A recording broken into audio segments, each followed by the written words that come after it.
Con su venia, Presidenta, compañeras y compañeros diputados, a nombre de la Comisión de Puntos Constitucionales vengo a hablar del dictamen que reforma los artículos 11 y 73 de la Constitución Política de los Estados Unidos Mexicanos en materia de movilidad universal. Una de nuestras principales tareas como legisladores es sin duda la de perfeccionar nuestro marco jurídico para hacerlo acorde con la realidad. Es por ello que la presente propuesta de reforma reviste una gran importancia, pues pretende plasmar en nuestra Constitución el reconocimiento y la protección del derecho humano que tenemos todas las personas a la movilidad universal. Existen esfuerzos realizados en algunas legislaturas de las entidades de la República, entre ellos el Distrito Federal y Querétaro, que proponen soluciones integrales y novedosas al problema de la movilidad. Por lo que es necesario que nuestro marco constitucional se reforme para colocarlo a la altura del debate actual en este tema tan importante. Los derechos humanos se encuentran regidos por los principios de universalidad, interdependencia, indivisibilidad y progresividad, por lo que es indispensable el reconocimiento al derecho a la movilidad universal como un derecho humano, pues es precisamente gracias a una movilidad plenamente ejercida que tenemos la oportunidad para crear relaciones sociales, generar oportunidades y satisfacer nuestras necesidades. El derecho a la movilidad universal implica el reconocimiento que tiene cada individuo y sus bienes en nuestra sociedad para su adecuado desplazamiento de un lugar a otro, mediante los elementos reconocidos a nivel internacional y que integran el concepto.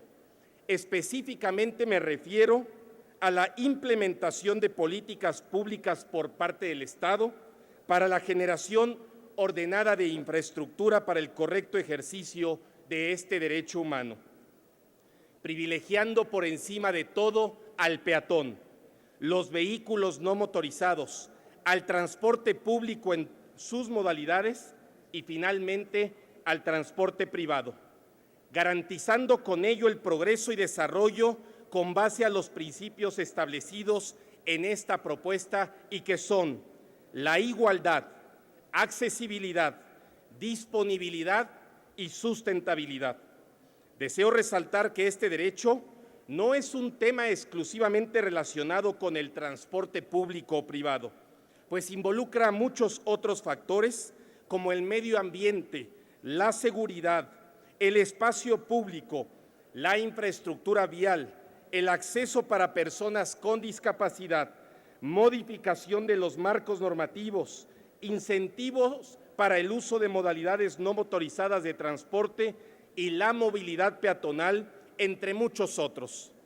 Y es precisamente por esto que es necesario establecer el reconocimiento constitucional del derecho a la movilidad universal, pues a partir de su correcta conceptualización es que se pueden desarrollar mecanismos certeros para su tutela y protección, y que se definan obligaciones con criterios uniformes para las autoridades de todos los órdenes de gobierno en este país. Otro aspecto relevante es la correcta dimensión de este derecho. La dimensión individual abarca el derecho de cada persona para decidir libremente tanto su movimiento como la manera de desarrollarlo. Y la dimensión colectiva, que consiste en el derecho de todas las personas y de la sociedad a la coexistencia de una gran variedad de formas de movilidad que respondan a los diversos modos de vida y actividades que la conforman, las cuales deben permitir la satisfacción de necesidades y el desarrollo de la población en su conjunto, tomando en consideración la protección al ambiente y las condiciones más amplias de inclusión de todas las personas de este país, sin excepción alguna. Este no es un derecho que se ejerce exclusivamente en las grandes ciudades. También debe ser garantizado a todas las personas que habitan en áreas rurales y en zonas metropolitanas. En nuestro país existen casi 120 millones de mexicanos que deben gozar del derecho a desplazarse a pie con base en los principios de accesibilidad, disponibilidad, igualdad y sustentabilidad. Debemos recordar que la Organización Mundial de la Salud recomienda caminar hasta 2.5 kilómetros diarios para gozar de buena salud adecuada. En cuanto a vehículos no motorizados, en el mundo se fabrican más de 100 millones de bicicletas anualmente, 3 veces más el número de automóviles, y únicamente en países desarrollados como Canadá, Alemania y Holanda, así como en China, son tomados en cuenta como medio de transporte, dándoles la misma prioridad en la planeación y en el desarrollo de la infraestructura vial que al del transporte público o privado. En México, sin embargo, se presume la existencia de por lo menos 20 millones de bicicletas, sin que se cuente con un adecuado sistema de ciclopistas urbanas o rurales que incentiven el uso de este vehículo. En las ciudades, los sistemas de transporte público se encuentran en la mayoría de las ocasiones rebasados, convirtiéndose en sinónimo de inseguridad, deterioro y pésima calidad, o simplemente siendo insuficientes para la demanda de la población que los utiliza.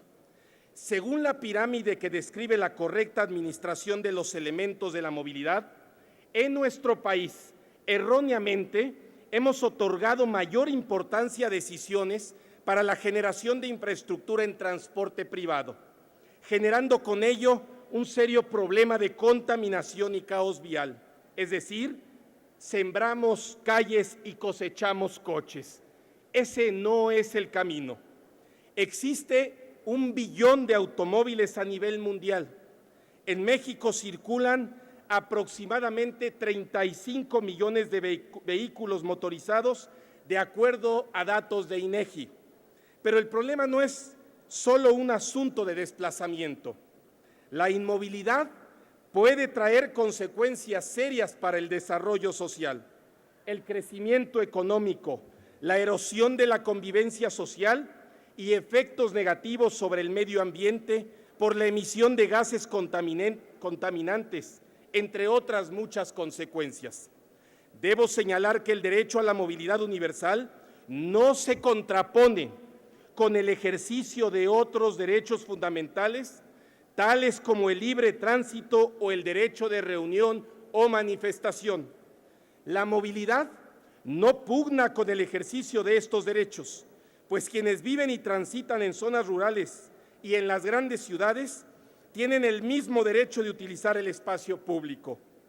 No se puede sacrificar un derecho por encima de otro, por lo que la legislación que llegará a expedirse deberá regular la actuación de la autoridad para permitir su ejercicio armónico, implementando planes y procedimientos operativos adecuados para facilitar el ejercicio del derecho de reunión sin poner en riesgo el ejercicio del derecho a la movilidad universal. El derecho a la movilidad universal no es un asunto de vehículos, es un asunto que tiene al peatón, al ser humano como protagonista. No podemos construir ciudades autopistas pensadas en la función del automóvil. No podemos deshumanizar el espacio urbano y hacer a un lado al ciudadano de a pie. Debemos democratizar el espacio público.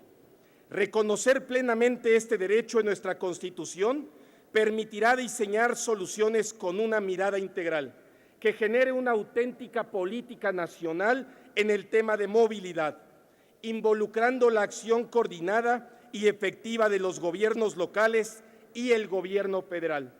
La gran mayoría de los mexicanos no posee un vehículo motorizado, por lo que el bien común no puede buscarse únicamente mejorando el entramado vial.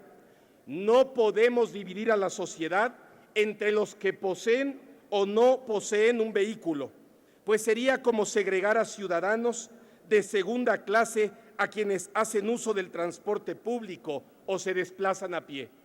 El derecho a la movilidad universal implica una corresponsabilidad entre gobierno y ciudadanos.